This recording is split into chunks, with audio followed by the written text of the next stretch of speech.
It's time to build the brain of this jig, in other words the control wheel assembly, and it should look something like this when we're finished with it. So we have the control wheel, we have the scale ring and the revolving handle, and the back side will look like this.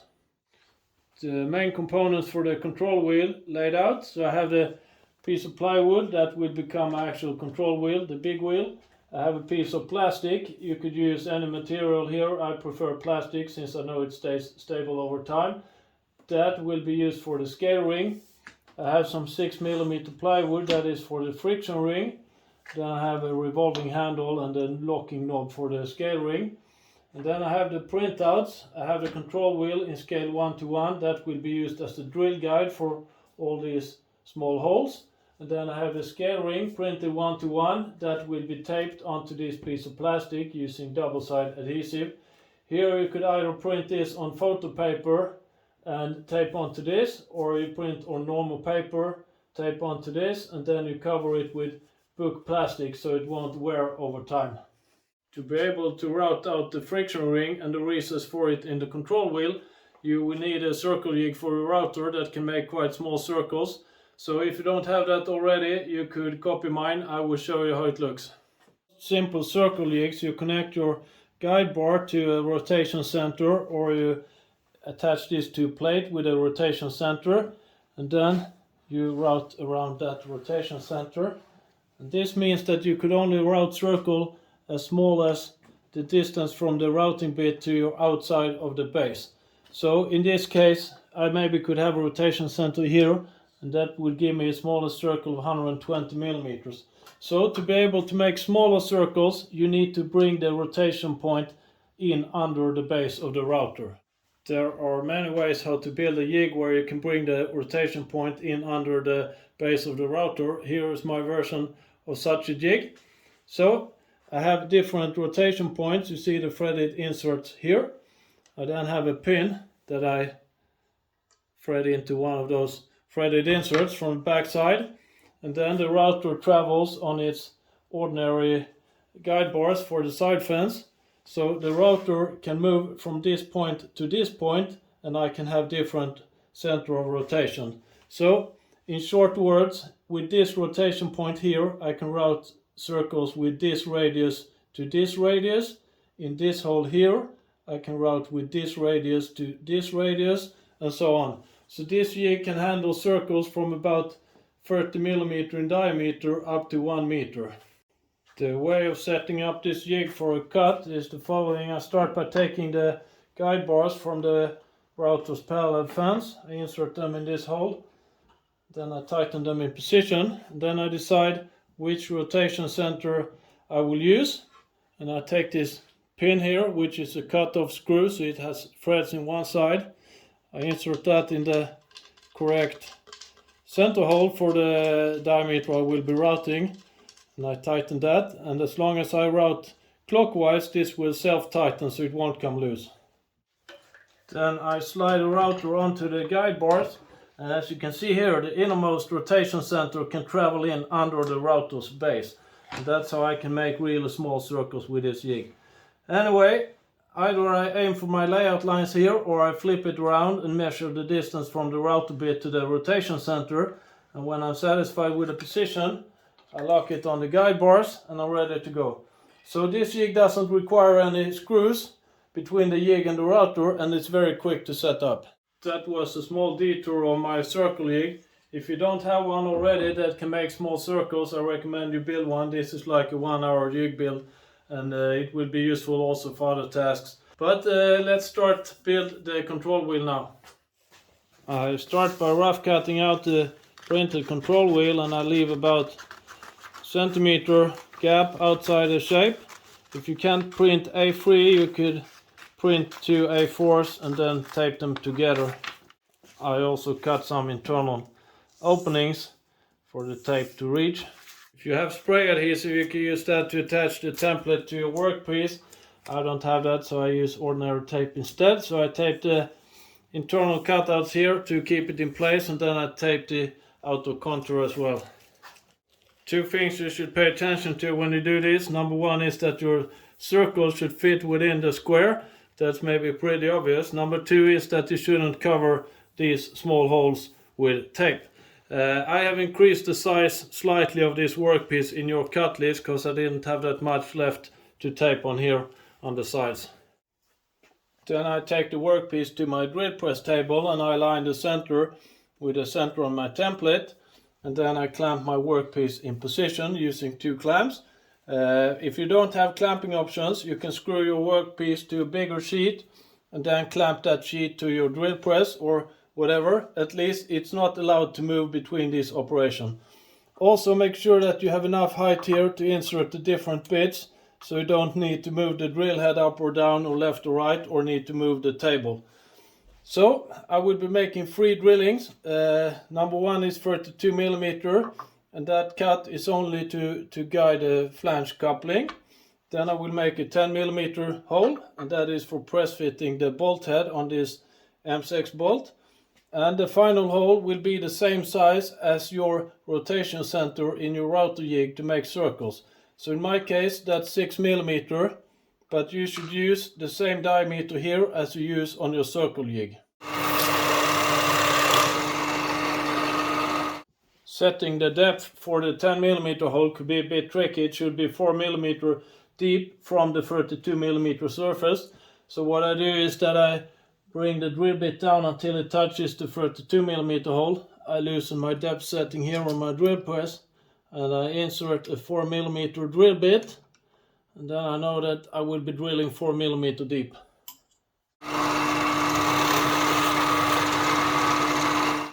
And then the final hole, which is a 6 mm through hole.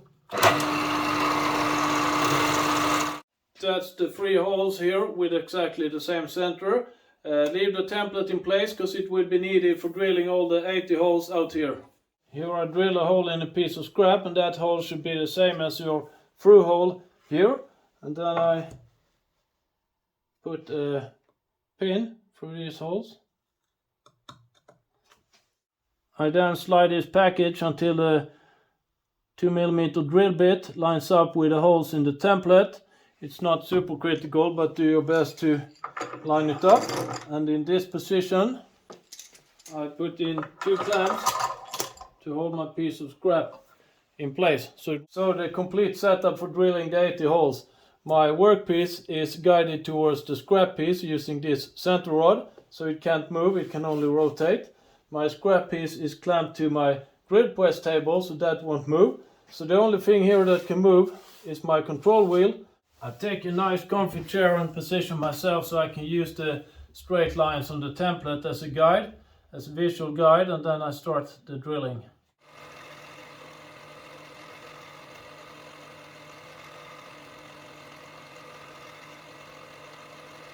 With all the 80 holes drilled, you can remove your control wheel from your scrap piece, but leave the scrap piece in place on the drill press. We will use the same center when countersinking these holes. So you can go ahead also and remove the template from your workpiece and see how the holes look.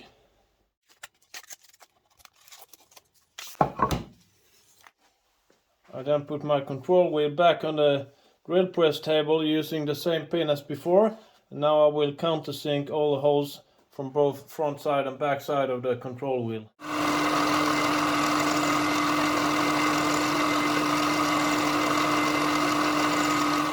With all the drilling done, it's time to route some circles. I drilled some holes in my control wheel and I screwed it to the piece of scrap which I have clamped to my workbench. If you cut the corners too much in the previous section, you might have a tight gap here between the screws and the contour that you will be routing. Then you can put the control wheel with double-sided adhesive to your piece of scrap. I attach my router to my circle jig and I dial in the radius dimension here. This is usually how I operate this jig. I turn it upside down and then measure the distance here to achieve the correct radius or diameter. I set the depth of cut to about half the thickness and then it's time to route.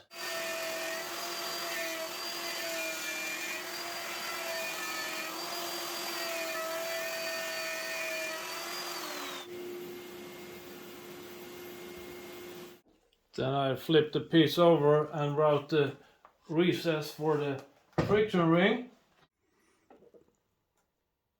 for routing this plastic sheet, which will become the scale ring.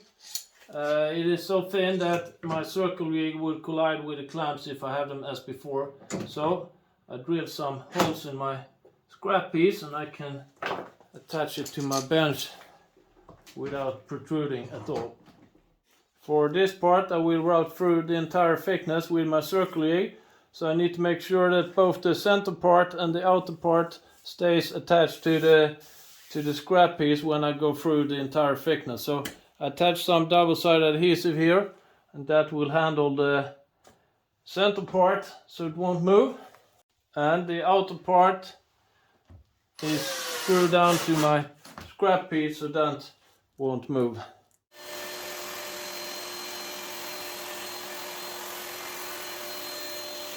That's it. Let's see if we can get this off from here.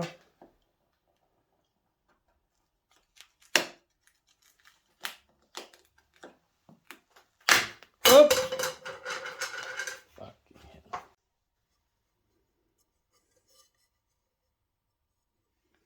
While I'm up to speed with my circle rig, I will also make the friction ring. So I have laid this out here on this piece of 6mm plywood. I screwed this plywood down to a piece of scrap, so I have 4 screws holding the outer portion. I have 2 screws holding the inner portion. I have nothing holding the actual friction ring when that comes loose in the routing, so I will keep 1 tab on each side. I started the drill press by drilling the through holes as well as the countersink for the washers. Then I continue by routing the shape. After the routing it looks like this. At these 2 tabs I only routed like 1 millimeter deep, and that is to have a reference edge for shaping the outsides.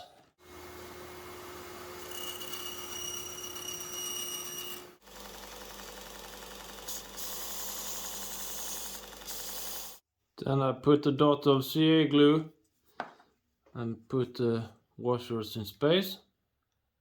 They don't need to sit hard, they just need to be held in place until the springs will push on them. Back to the control wheel, where I start by cutting out most of the waste, and then I continue on the router table with a template router bit, and then I round over the edges with a round over bit. I also give these edges here a good sanding, because this you will hold on to every time you use the jig, so you don't want them any splinters or anything on these surfaces here.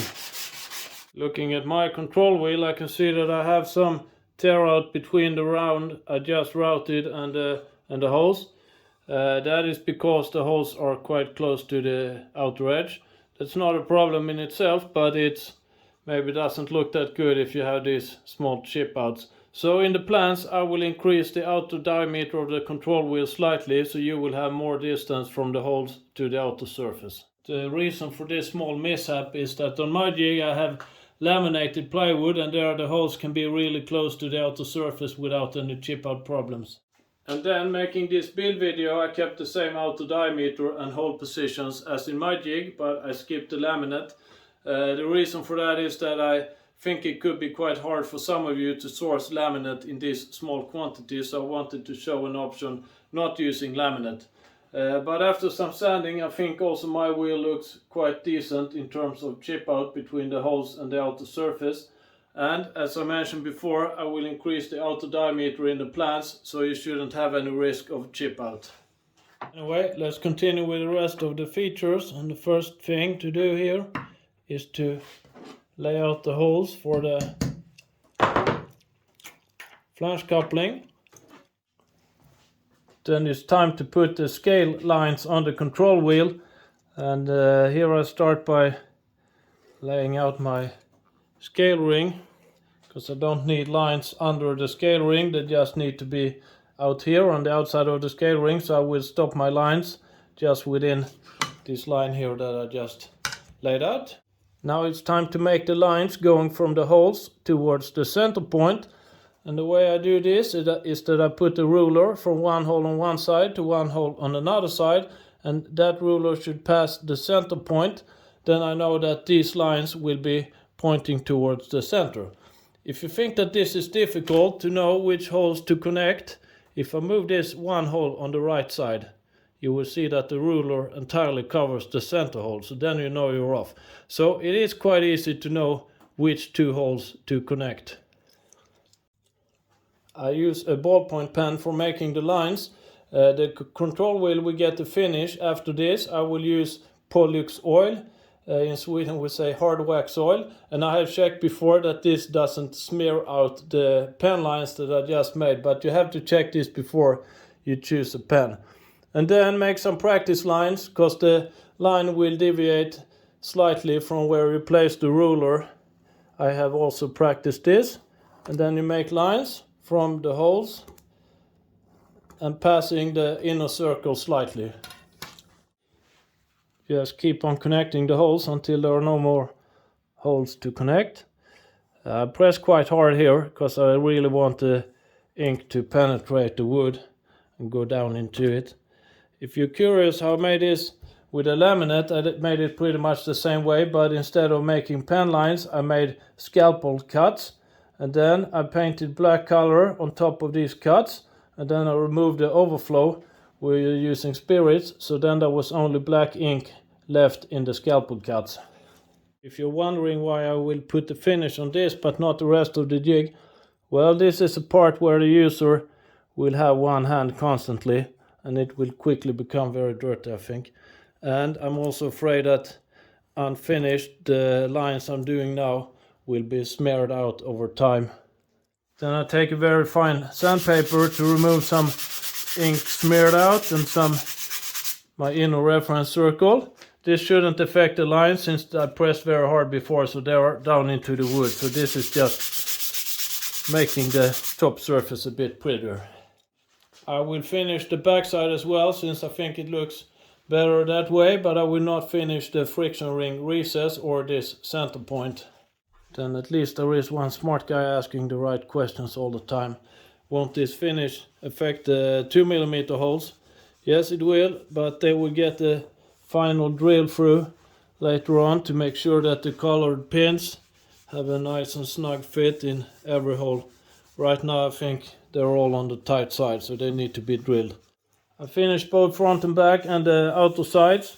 This will rest for one day, and then I will give it a second layer, and that should be it. While the finish on the control wheel is drying, we have other fun things to do, so let's give the scale ring some attention. I start by taking my printed out template for this, and I make a hole in the center through the paper. Then I flip the paper over and try to place my routed out circle with a center over the punched hole, and I make a rough outline here. Then I take double-sided adhesive and I make sure that I cover this drawn outline plus a little bit more. Then I cut these off and I attach strips here that's as close to each other as possible without overlapping. Then I punch through the center once again to go through the double-sided adhesive on the other side. And then I remove all the protection films from the double-sided adhesive. Then I just place 2 pieces of wood out here, because otherwise this wants to bend up, and that makes this next operation very difficult. Then I take my routed out scale ring and I try to align the center hole in this with a center mark here, and also with the outer lines that I drew before. Could be that I'm covering the camera because I need to see this straight from above. You only have one chance here to make it right, so do your best. I think that was quite good. And then you press this so the adhesive adheres to the plastic. Then, using the routed plastic shape as a template, I cut the outlines here with a scalpel to follow the plastic. Then you just peel off the paper if you have cut around the whole thing. For the scale ring on my jig, this would pretty much be it, because there I printed this on a photo paper, but I'm not sure how long that will survive. So this time I have decided to cover this with a type of plastic that you use for covering books. I haven't done this in about 40 years, and I'm not sure that I did it that time either. I think it was my mom. But anyway, I start by cutting out the sheet from this plastic that is bigger than the scale ring, but small enough to handle easily. Then I have a slight memory that you shouldn't remove all the protection film at once, so I remove it from one side and start with that. There's not much woodworking in this, I can tell you. Then you should try to press this down as you go along and remove the film.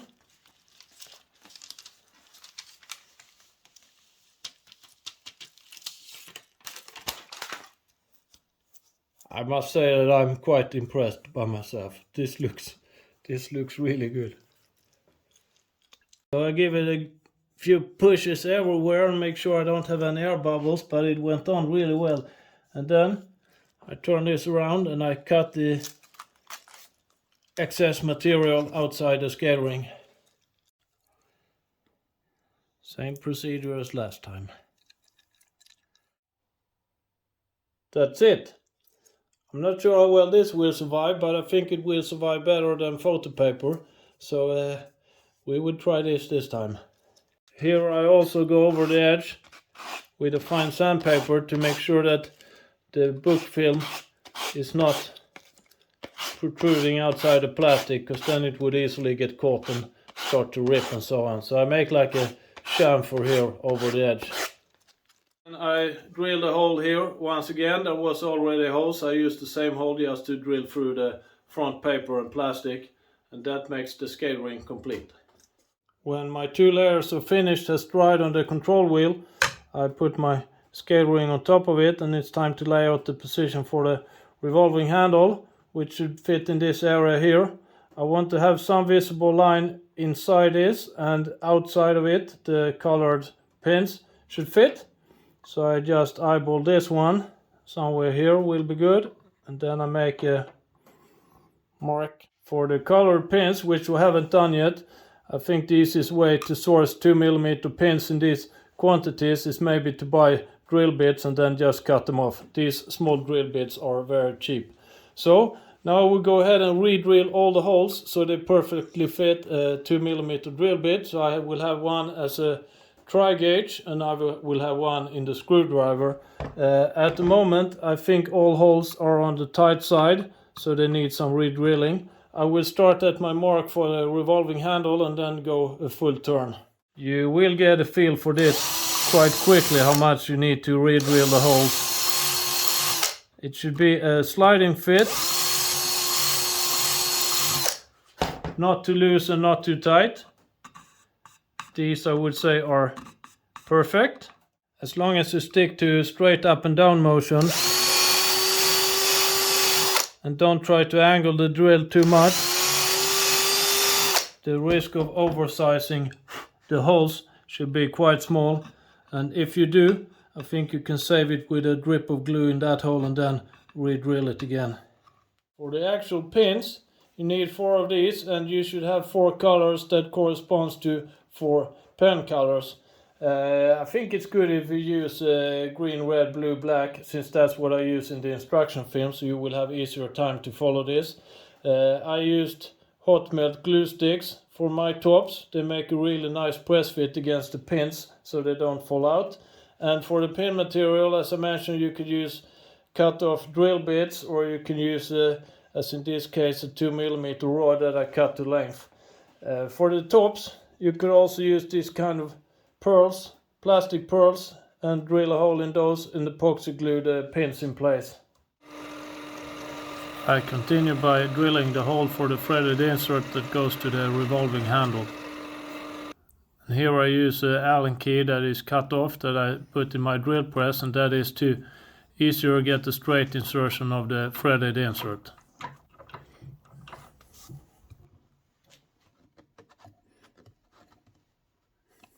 Sometimes this revolving handle can cause an issue on threaded insert, since the threads are supposed to bottom in a nut, and then you should have some movement in them so they can rotate. But the threaded inserts also have a an area without threads. So sometimes this area without threads, they go up and bottom against the handle. If they do on the ones you have, you can cut off the revolving handle slightly, or on the ones I will be using there is a small shelf here, so I will place a washer here and that will solve the problem.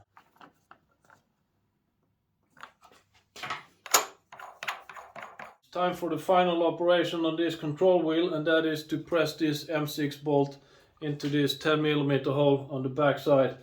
If you have another diameter on this hole at the moment than 6mm, you have to drill that hole so it becomes 6mm, and the same goes for the scale ring.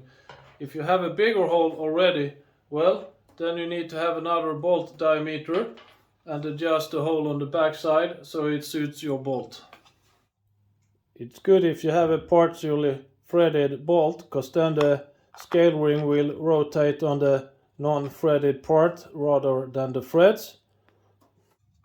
I insert the screw from the back side, and then on the front side I use a tower of spacers followed by a M6 nut. And then I will use a wrench here to tighten this nut, and that should pull in the bolt on the back side. You will feel a quite distinct stop when it reaches the bottom of the hole on this side here. There.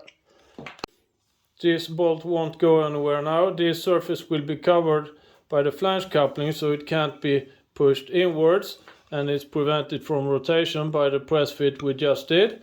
And it will be very small load on this bolt. It's only for the locking knob for the scale ring. So you can put the M5 screws in these holes. They will be used later, not now, but it's a good place to have them here so you know where they are. And then we put on the scale ring, and as you see here now, it will rotate on the unthreaded part of the bolt. Then you put on some washers to cover up for the unthreaded part of the rod, or you take one thick washer and then you put on the locking knob, and that should be it. That was the control wheel. I added one groove here on the back side at the very late stage, so it's not shown in these videos, but the plans will include it. And that groove is to give the pins for the friction ring springs a little extra margin and make it easier to assemble.